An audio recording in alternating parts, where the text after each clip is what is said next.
ozomfundela ngesizulu. Sizovula amavesi awu4 esewonke. Kodwa eliyingqikithi yethu uIsaiah chapter 58. Kodwa sogcina ngalo lona.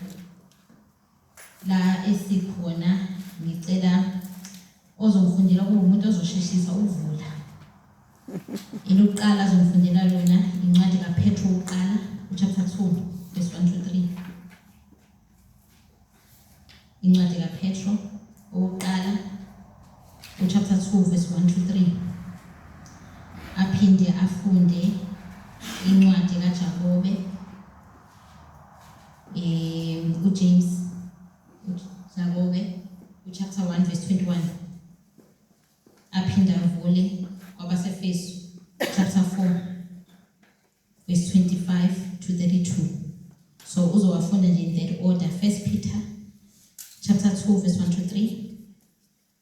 James noma Jakobe chapter 1 verse 21. AbaseFesu chapter 4. Ephesians from verse 25 to 32. Bese maseqedile lapho bese ke siya kuIsaiah chapter 58. Uzobe siyawavala ke wonke lamanye angabeki nomunye. Bese vula ke uIsaiah chapter 58. Angifundile ngesizulu. Amen. Into yenje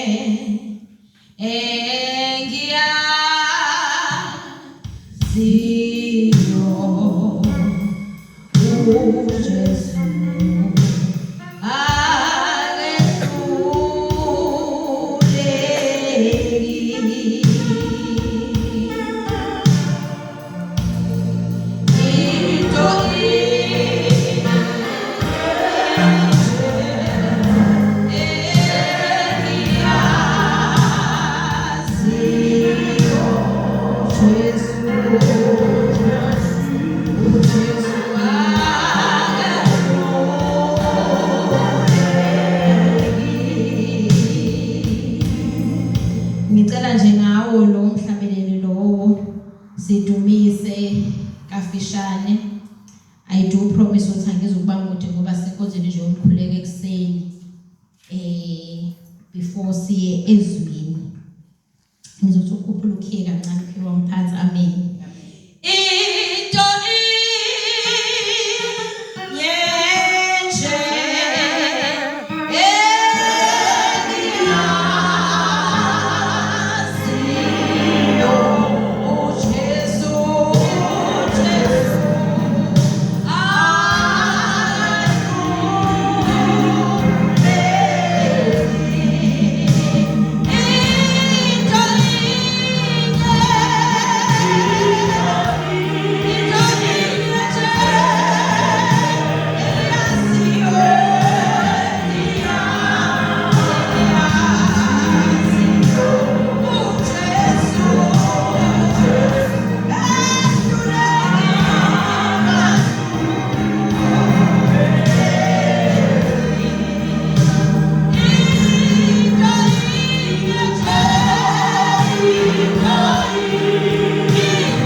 abehluleki. Yes. And ayikho enye into engiyaziyo ngazi leyo.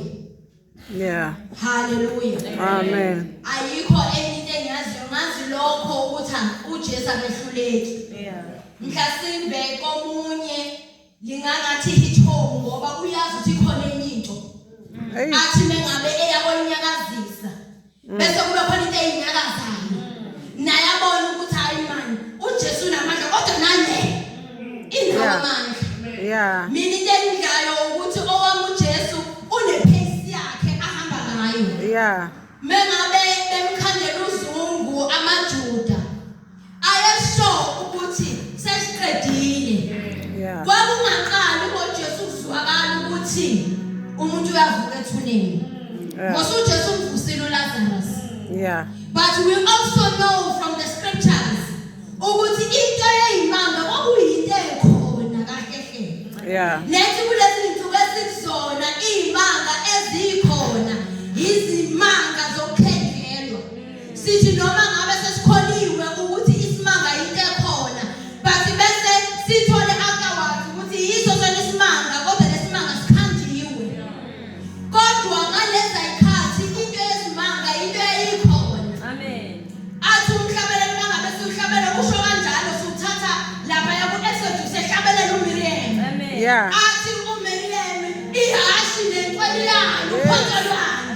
Jesus. Ngoba wena udabula amanzi olwandle olubomvu sahamba umhlabathini. Nawo abaningi baye bazitshela ukuthi mangabe uIsrael uhamba emhlabathini wahamba nje emhlabathini kwakuwudaka. Yeah. Ngiyathi nje ukuthakaza empile ngapha nangapha. Yeah. Kodwa izwi mawulifunda lithi bahamba emhlabathini owomileyo. Jesus. Kanti into eyimanga kwakuyinto ekhona. Izwi lenkosi lithi Moses mangabe engena emaphambi kaFaro mayephonsa inyoka kwaba ukuthi nje hawu into esiyaziyo Mose lena.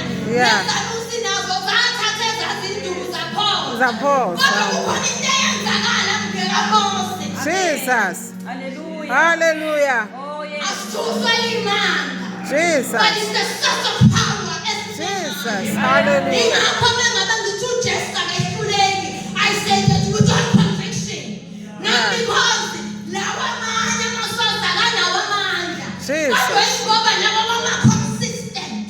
Owami uJesu mengabe ngimbambile, icebo lakhe alinakuphazanyiswa muntu. Uthi emile phambi kaPilato, uthi Pilato kahle kahle nawe unawo amandla wokuthi ungibulale. Ngokuthi Pilato akhuluma nami wendoda.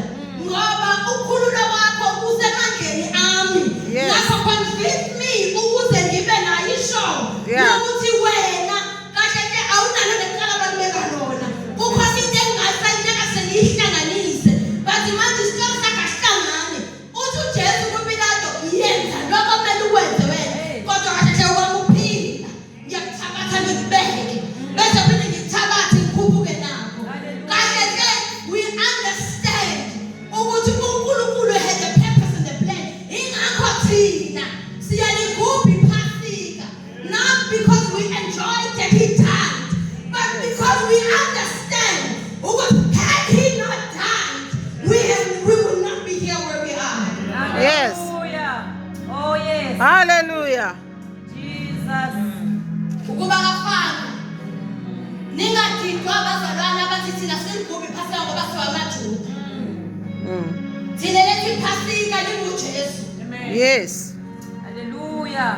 Thina lethi iPhasika linguJesu. Oh yes. ElaMaJuda iPhasika lokuthi bakhululwa eGibhithe bahamba bayongena ezweni lesethembiso. Yeah. Oh, Nkosi yami. Jesus. Hallelujah. Nifunde izwi bazalwane nifunde. Amen. Yes. Nifunde nje. Ulitadishe ngathi utadishe incwadi zesikole. Yeah.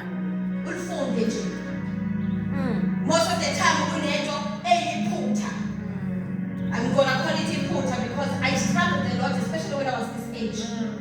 La khona kuthiwa izwi lenkosi iBhayibheli izwi lenkosi ukukhuthaza ukuthi asifunde ne.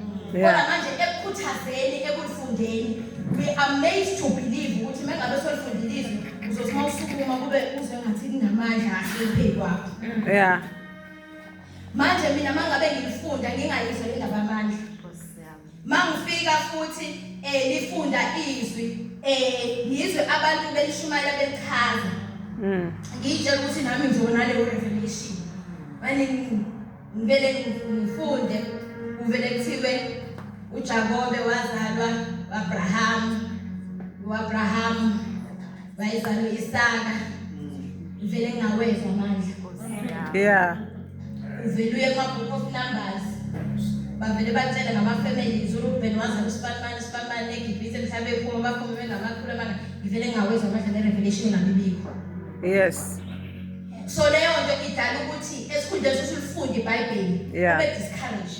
Yes. Because each time ulifunda as a young person, ulifunda bese ungayizwa lento that we stand here and make mangabe sithi fundiswe ngoba liyizwi kaNkulunkulu ngingayizwa lento ngibona ukuthi kahle hle umuntu oshodayo kayini.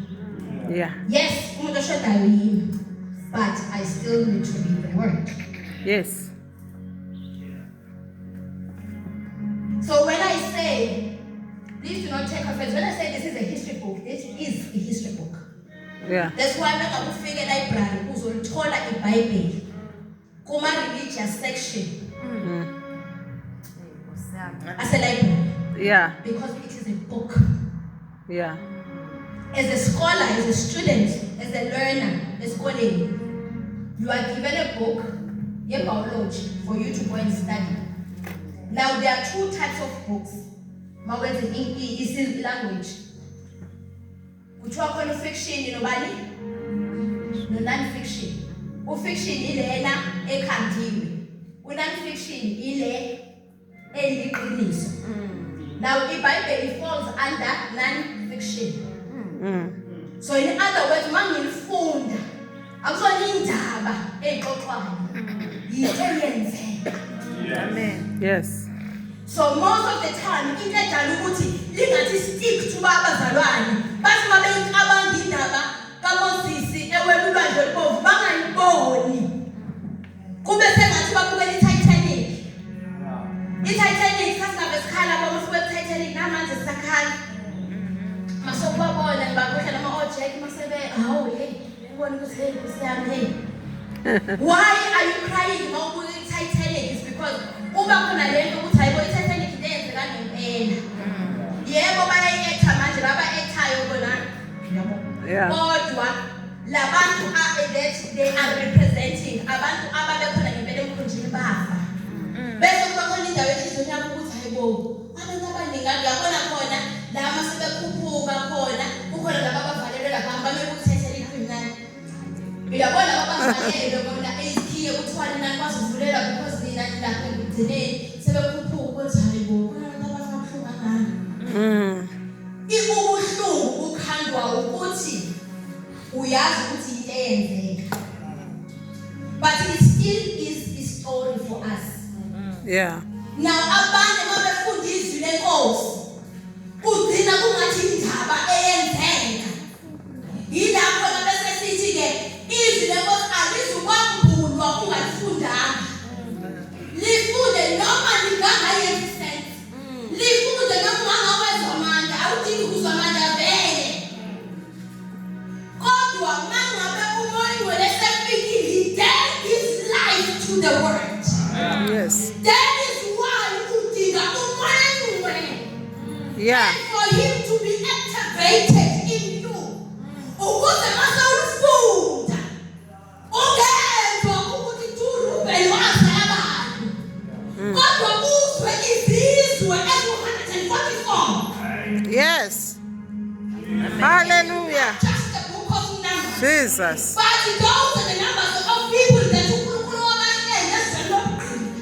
Yeah. Abangena with just 3, 2 wives, 2 concubines, but 2 wives. Nama-concubines akhona. Yeah. Nendoda eyodwa. Bangena ithwele amadodana. Nendodakazi eyodwa. Nkosi yami. Asikho isizwe sikaJoseph. Hamba ufunda izwi uyozwa ukuthi why isizwe sikaJoseph asingekho, but uJoseph wayindodana kaJakobe. Yeah. It is not just numbers. Yeah. Namhlanje uIsrael is in war Yeah. And isaphithizela namanje. Yeah. It is not just the book of Numbers. Yes. Ukuthi isibanibani wazana isibanibani isibanibani wazana isibanibani mangokuqala incwadi kaMateyu. Yes. Isibanibani wazana isibanibani. It speaks volumes. Yeah. Bese ngizobala nje lamakhosikazi nje awu 3 phela 3. In the entire genealogy 3. Bese thiwe futhi wow 3. Akaqhamuka Israel. Yeah. Jesus. It is not just the book of Numbers. Yes. Neither just the genealogy. Yes. But you first need to read for it to be revealed. Yeah. If unganifundi kuzorevealwani ngoba awunalutho empty. Yes.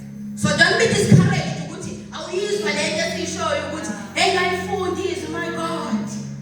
Lifunde nje kube istory. Especially as a girl child. Ngangithanda ukuthi ingakho nasesikoleni ukuthi uyaqaphela nasesikoleni. Mengabe kufundwa inovel, iyathanda kunale ntombazane nje ihlezi kuthiwa funda sikamani ufunda kahle. Why?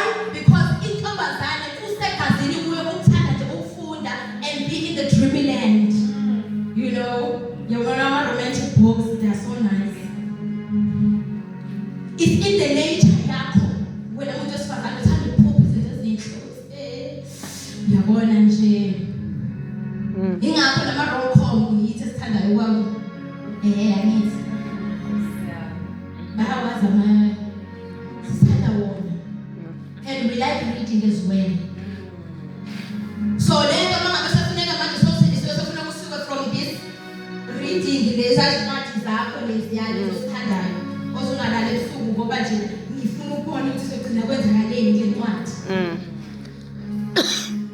Mangabe sesizwa-ke ngapha ususindisa usuyayifunda lento kuvele kube udada uyabona khona uma usuzofunda incwadi yabahluleli kuthiwa nje wahlahlela intombazane omanye imilenze yakho bathi sebayibeka la manje kuvele ubone ukuthi yabona nje i-scary movie lesi.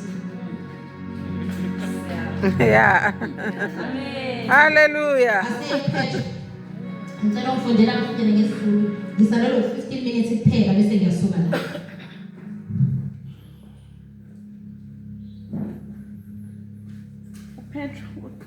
Petro qala sasulu. Ngakho lahlani ububi bonke nobuqili bonke nokuzenzisa nomhawu nokuhleba konke. Njengezingane ezisanda kuzalwa, langazelelani ubisi langokomoya olungena konakala ukuze nikhule ngalo kube ngokusindiswa. Awuphinde verse 1. Verse 1. Ngakho lahlani ububi bonke nobuqili bonke Dlula. Jacob chapter 1 verse 21.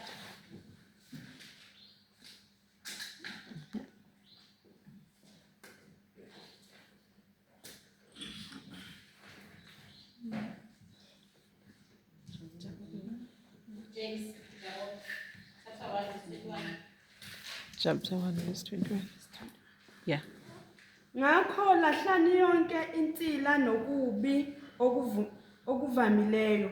Namukele ngomoya omnene izwi elitshaliweyo elinamandla okusindisa imiphefumulo yenu. Awuqede 21. Aleni. Ngakho lahlani yonke insila nokubi okuvamileyo. Dlula kaBasefesi chapter 4.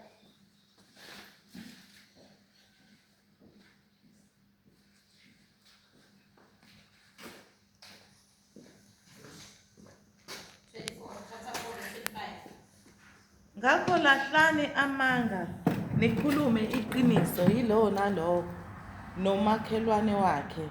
Lokhu singamalunga omunye komunye. Awuphinde lapha verse 25 phezulu. Ngakho lahlani amanga nikhulume iqiniso. Asiye ku-Isaiah 58.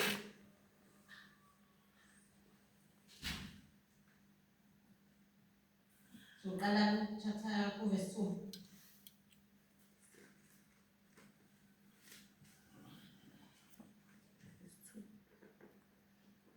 Nokho bangifuna izinsuku. Yiko. Chapter 58 verse 2 from verse 2. Nokho bangifuna izinsuku zonke. Bathanda ukwazi izindlela zami. njengesizwe esenza ukulunga singayishiyi ukwahlulela kukaNkulunkulu waso. Babuza kimi izahlulelo zokulunga, bathanda ukusondela kuNkulunkulu.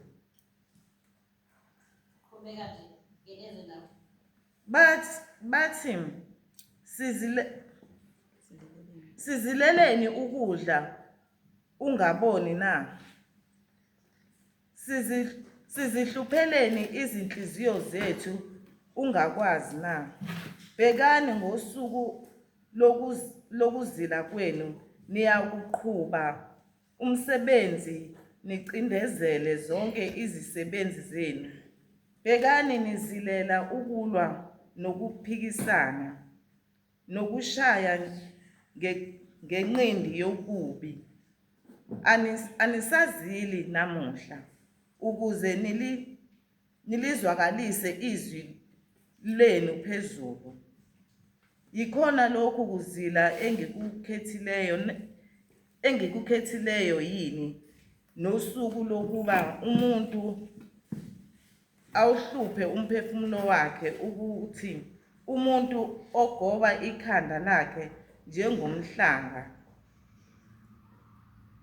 endlala indwangu yamasaka nomlotha phansi kwakhe na?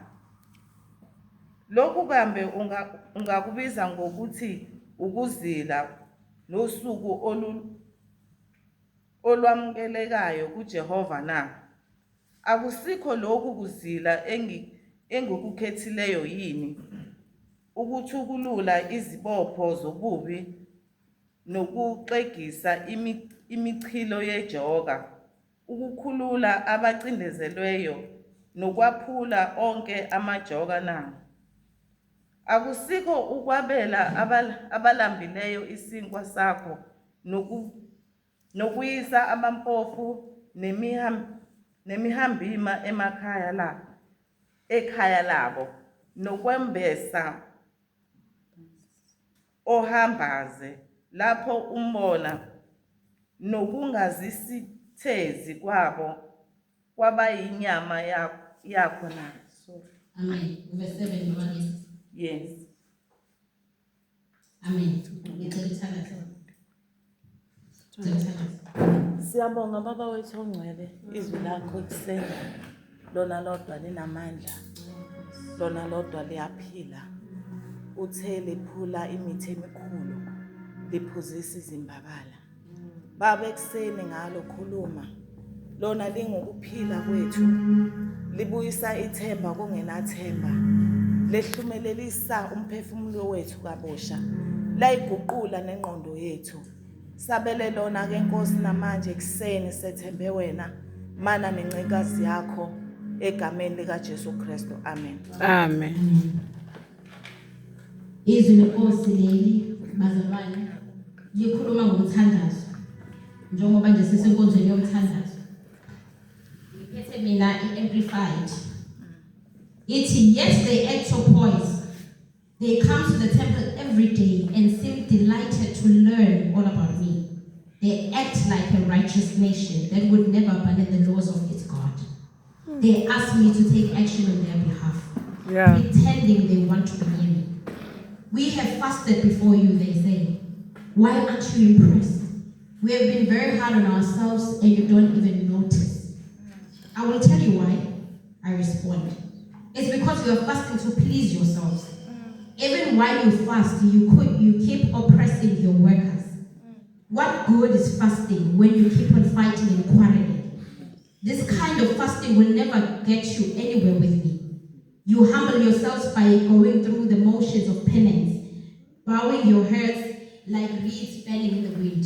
You dress in sackcloth and cover yourselves with ashes. Is this what you call fasting? Do you really think this will please the Lord? No. This is the kind of fasting I want.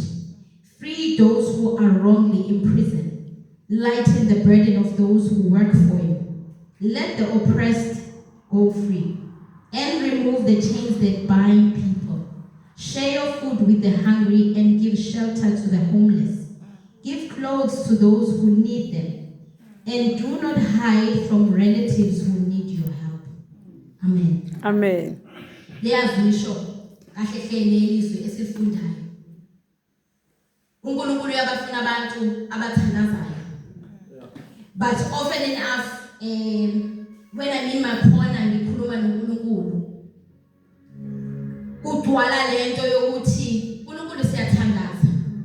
Ayikho into that is discouraging as doing everything eniyalo ngayo enkonzweni ukuthi wasenkonzweni ukhonze do whatever hlanganani nithandaze nizile ukudla ukwenze konke. Only to find ukuthi kunezinto kodwa ezisidingo kuwena that you feel like uNkulunkulu akayibuki. Now uNkulunkulu uyaphendula la kule ndaba kule ndatshana esifundile ukuthi Israel inkinga kusika ukuthi anifast but inkinga ukuthi noma nifast kodwa kunezinto eningayingahlanga. Hey, Nkosi Jesu. Niyafast impela makumenyezela ukuthiwa ngosomluko njengoba kusase into besifastile. Awukuze wazi wena semsebenzini wena osebenzayo ukuthi hayi bathi mangabe befuna ukuthi oh hayi siyaxolisa ukhonda Monday. Yeah.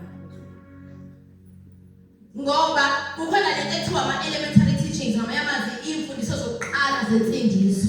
Yeah. Lapho leso besakhuthaza ukuthi Monday fasta futhi nalapho sukunabo mhlambe ekhaya noma emsebenzini uyabona ukuthi nje kancane ukuthi hayi namhlanje ningakhathazeki ngokudla mabehlakaniphile-ke nabo bengafuni indaba abazokumane bekubuza into eziningi yabo bazohlanganisa u-1 no-1 sithi mengabe uphethe inkosi njena thandaza uthole leso sibindi especially mengabe uvele ekhaya engekho umuntu okwawusindisile thandaza uthole isibindi umnxusa uNkulunkulu ukuthi mengabe uyethula le ndaba ekhaya yamukeleke. So in so doing ngamanye amazwi sikhuthaza ukuthi ekhaya makube khona umuntu okwazi ukuthi kunale ndlela osoyiqalile. Awuzukubiza ke meeting yonke ukuthi ningibhekile nje sendisindisiwe.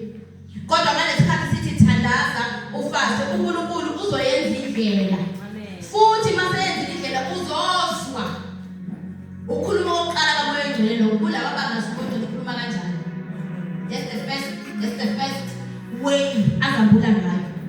Ukuthi nje uthandaze mangabe esefikile umoya engcwele awakunikeza lo muntu ukuthi ukhuluma naye nizothi nixoxa kanje uze this edge that you cannot explain ethi nje awuzukumemeza then so uyazi oh okay sesiqalile njalo khona into esiyenzayo nomoya engcwele uxoxele lo muntu oyedwa ekhaya uqale sithi mengabe ufastile awuphumi ngaphandle uhamba umemezela isho kanjani ungathi amateyu awuphumi ngaphandle umemezela ngibhekile nje ngifastile namhlanje hayi ke attention colleagues namhlanje ngizokwenza ukudla.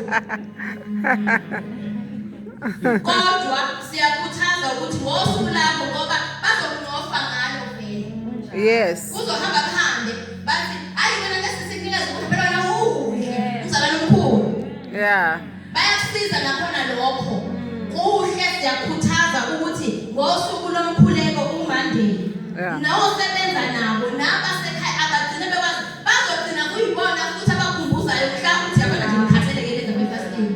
Yeah. Uzosebenza hawu kanjena soyadlela umzulu. Yeah. So ngamanye amazwi inkinga la kaIsrael was not that abafast kodwa inkinga ukuthi bafasta kodwa bathwele imithwalo. Hey. Bayafasta kodwa bakhohlakele. Jesus. Lapha abantwana ingane zethu zo4 eyodwa yalezi ingane kaSiseyilona lokade sihamba nayo izolo naye nje bampanza ngisanda kufika ngathi ngiyayithanda le ngane ngiyacela ukuthi siyohlala nayo. Yeah. There were certain things ngayo that I was relating to. Ngizalwa intombazane izalele ekhaya. So ngase ngiba nalesihe ngale ngane yale ntombazane. Yeah. Ngaleso sikhathi obhuti balapha ke bakusisiwe abebafazi bosiyami. Akekho akaniwe lapha phansi obhuti bakhona. Yeah. So manje ivele isale yodwa ngathi ngiyayithanda le ngane yale ntombazane. Yeah. Sayithatha lesihleli nayo. Oh, Nkosi. manje ke noNkulunkulu wasenze enye into wavele ke wangasipha ngithi intombazane Awu Nkosi Jesu. wafana nje ngoba uclean. Awu. So iwu-firstborn. Yes. Iwu-firstborn uma wayo iwu-firstborn nakithi Yes. and she's the only girl. Yes. Hey. So nasekhaya bayazi njengoba emngaka nje uyazi ukuthi masaba into esiyabayo noma ukudla khona lokho ohluphayo kwelo phakathi asimphethe uzabuza ukuthi kuphi uma uyami Yeah. uhleli naleyo ngane kodwa uyifuna uyayinyanya wayinakhe yomnyeni wakho mina kuyona ngisho nomnyeni wami Ah, Kodwa Jesus. uyafasa. Ah, Jesus. Hey, Jesus. ulindele ukuthi uNkulunkulu ayiphendule futhi imthandazo yakho Ah, Nkosi yami. kulesi sikhathi samanje abazalwane bayakhohlwa ukuthi we are not doing uNkulunkulu a favor by fasting and praying. Yes. Asiyi uNkulunkulu oshoda ngezinto ukuthi buka-ke sanifastile-ke manje Jesu. Ngize ngathi mangithandaza last week phakathi nevuma ngilungiselela ukuya emsebenzini ngathi ngoyingcwele wena uyidinga i-fasting kodwa mina ngiyayidinga. Yeah. And ngiyaxolisa namhlanje i-fasting yami nomkhuleko wami engwenza manje owokuxolisa of expecting you ukuthi just because mina I have finally made time for you through prayer. Yeah. I'm expecting you to jump and leave everything else and like pay attention to me. Yeah. Ngoba kunabazalwane abacabanga ukuthi ngofasta kwabo uNkulunkulu kufuneka ayeke bayazika abasebenzayo. Kukhona lento abayithandayo abaphathi lately. Vele send message kuthiwa ngo-11 sicela nisubmit 1 2 3 4. Hawu amadoda. Manje kanti uthi angenzi lutho yini senofika 10 bengahlali. Kuthi kusabile kanjalo kuthiwe kusasa njalo nifike lenyethini.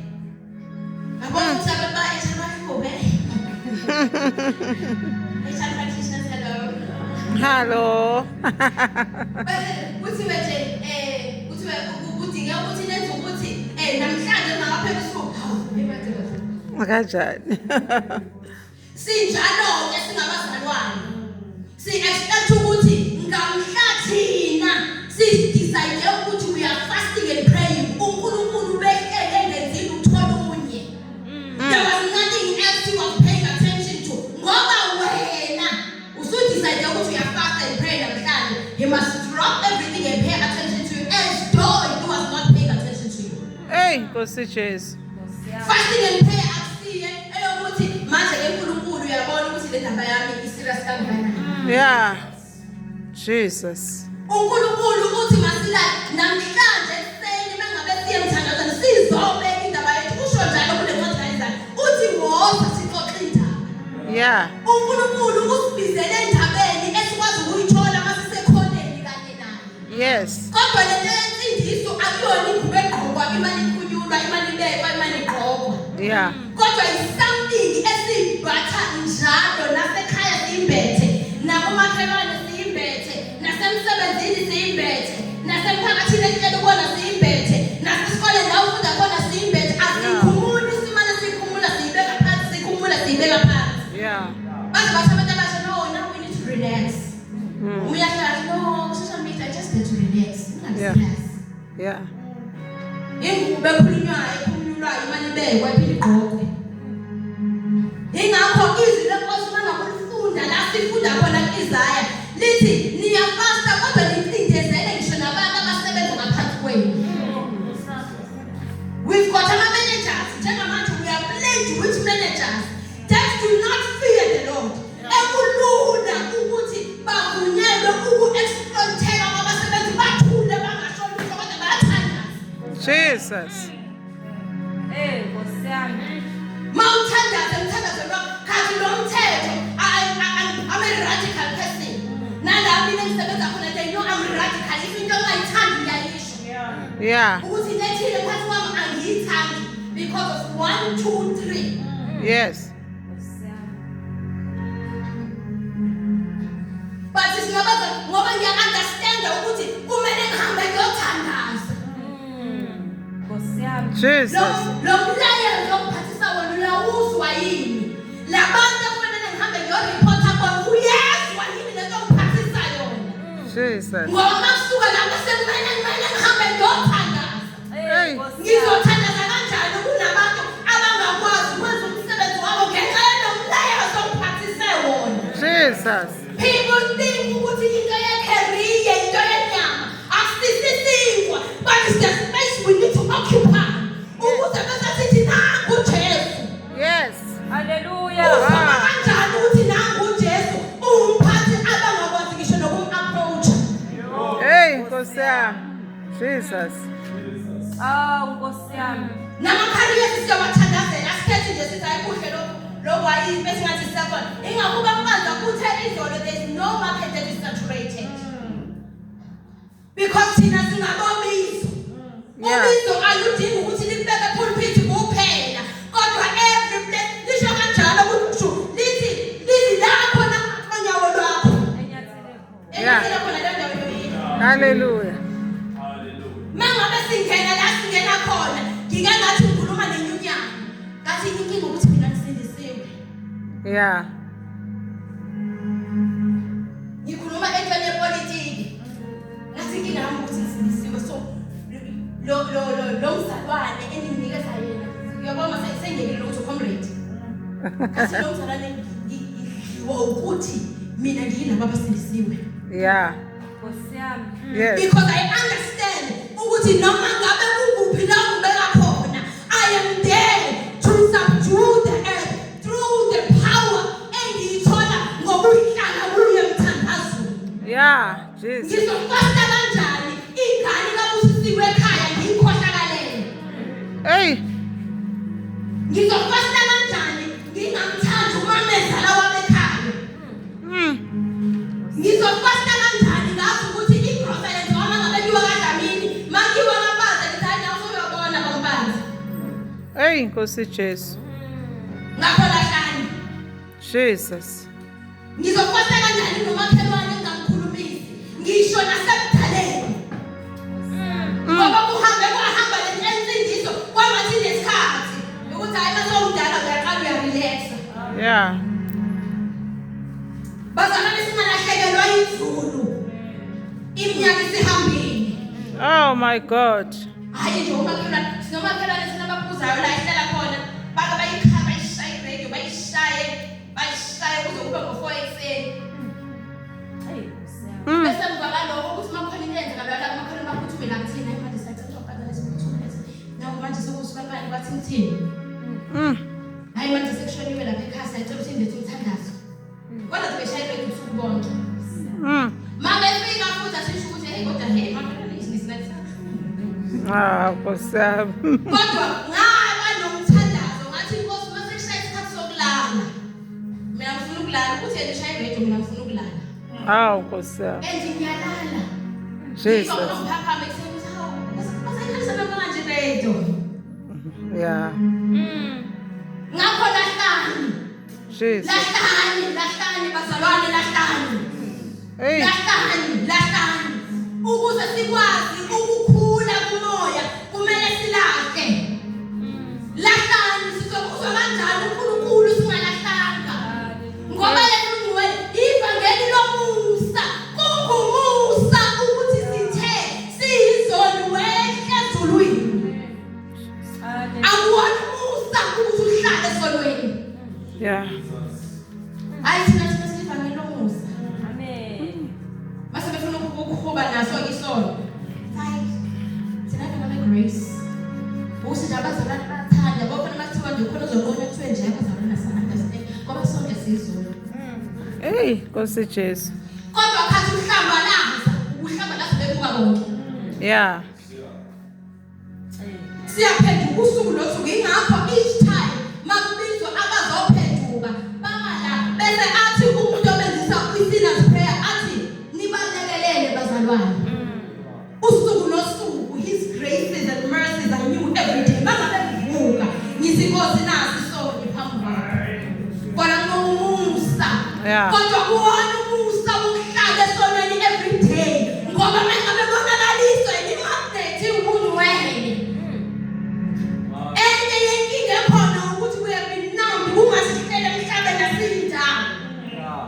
Uyizovela emafini Nkosi uJesu.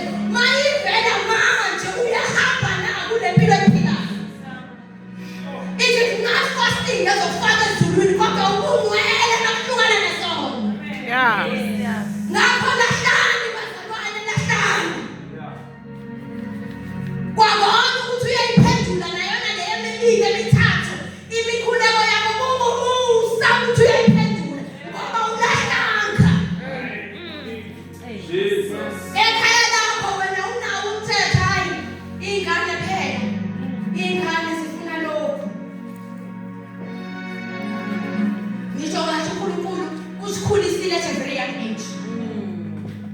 Siyami. Usikhulisile ezethi ingane uyazibona lezi steps. Azikho kude lezi ezindile. Kodwa mawufika kwaManzi njengamanje you've got about 6 young adults ehlala nabo. AbakaManzi. Siyami. bonke Siyami. About 6 ehlala nabo full time. Ikuseni kuyavuka kuhambe esikoleni sine-principal eyodwa. Ngiyafunda. Nami ngiyafunda. Ngoba Mpanza akancedile. Ngiyafunda kodwa. Yeah. Uzogqoka ijazi omunye manje omunye ugqokile last year. Omunye wagqoka nabanye waqala yini. Yeah. Na next year khona manje singigqokisa ijazi. Siyabala njalo ukuthi every year at least 2 or 3 sihlezi nabo. Jesus. So ebuncaneni bethu uNkulunkulu, so I understand very well mengabe ufika lapho na bezothi abantu no ubona ukuthi shiya umlayezo nje sathi nihambe nesotweni kusasa. Yeah. Sisho ngoLesihlanu nihambe lekoteni njengoba kunekote emandawo wabona ukuthi hey sibathosa umthetho onzima. Masibuya namhlanje sokuthi nile ekoteni banjwe yini each one is your account. Yeah. Asinikeza i-option ukuthi uyathanda ukuthanda. Yes. Mawuhlala la. Yeah. Uhlala la. Yes. Siyaphonsa. Siyami.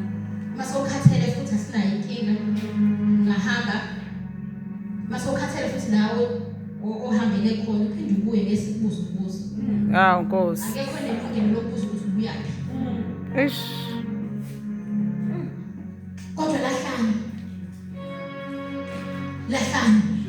bangayini lahlani. Hambani lawo mabhodlela nezitaputapa ezikhona ekhaya lahlani. Hambani niye ko WhatsApp nihambe niyotshela ama-boyfriend nama-girlfriend lahlani. Hayi lo solution umshado naye bangabungabi naye baloku umshado lahla. Lahlani. Uzongena esilingweni ongeke uzukwazi ukusichaza basongena kusona. Lahlani bazalwane lahlani. Lahlamanga. Lahla ukhetha abantwana bazele uthande kakhulu lo ngoba wenza kahle ngoba lo uyadaba. Lahlani. Lahlani inhliziyo elikhulu. Lahlani ungaqaqisi ukuthi nisindisiwe noma nisindiswanga na. Lahlani. Ngomoya okhona, umoya osivuvu. Sindisiwe khona. Kodwa ngeke phela ezinye izingane sizife ngenxa yeJesu. Yeah. Lahla nakhona lokho lahla. Yeah. Qaqisa ukuthi cha mina ngiyamthanda uJesu kodwa ngisahluleka. Ish. Sifika ngokuthunguluko sokuthandazela ukuthi ufanise. Yeah. Ngoba lokuhlala kwakho kwi-fence is the most dangerous thing ukudlula kwalo ongasindiswanga. Yeah. Ngoba wena ukhona kodwa usizakala inkinga ulahlanga. Uyafana, uyathandaza, uyathanda kodwa ulahlanga. Yeah. Ngakho lahlani. Masingena kunomsombuluko asingene singabantu with an intention yokulahla. Jesus. Mlahle noma ungakazi umtshela ukuthi uyamthanda umlahle uya kuNkulunkulu. Uthi akakaze asho lutho kimi kodwa ngiyamthanda ngizomlahla namhlanje. Jesus. Inkinga edala ukuthi basibise izitiki nabazalwana bezi ukuzosupport isitiki ingakho ukuthi bayazi abalahlanga. Bazofakaza kanjani ngoba balahlanga. Ayikho nzima indaba yesitiki ngisho ningaphumanga nahamba emgwaqeni nabeka khona la. Nama nathi wona nonke nikhathalele nisindwayo. Inkinga nawe uyasindwa ngoba ulahlanga. Jesus. Awuzukwazi kwena ukufakaza ngoJesu ngoba ulahlanga. Jesus. Uyafana nabo ngoba wena ulahlanga. Jesus. Ayiphendule liphi inthandazo ngalahlanga. Nkosi yami. My God. Yeah. Asilahleni. Ukuze amandla kaMangcwele aqale nje umsebenzi asilahleni. Jesus. Lahla nokuvuka ekuseni uthandaze ulahle nalokho. Jesus. Usayi ngithatha 5 minutes. Iba nesikhathi. Athi umhlabeni libala noJesu ngoba xa umbuka. Umbuka nini wena ungenaso isikhathi. Lahla nakhona lokho lahla. Nesikhala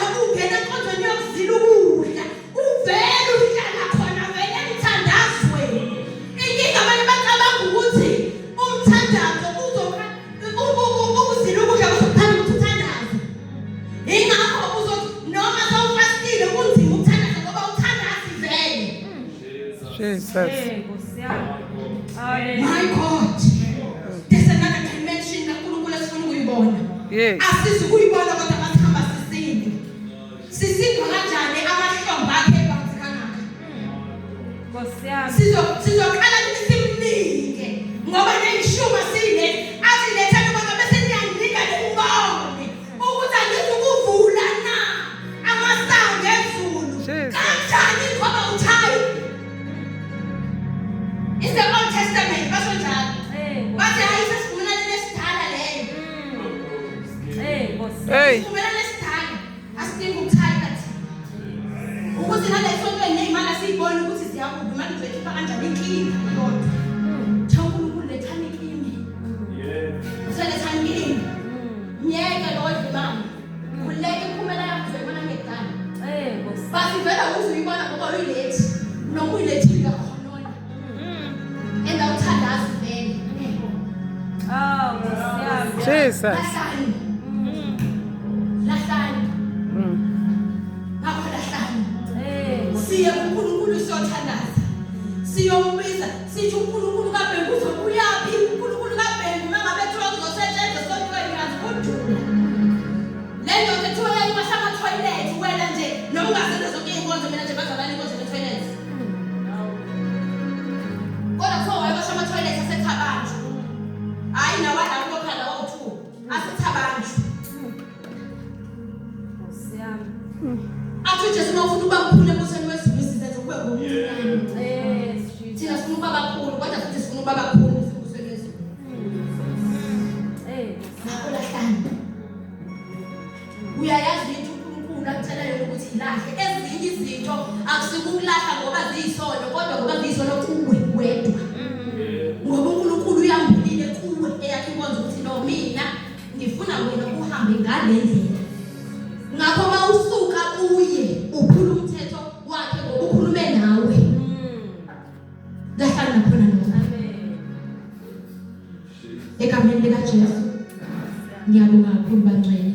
Ngiyaxolisa sekudlule 15 minutes wenu.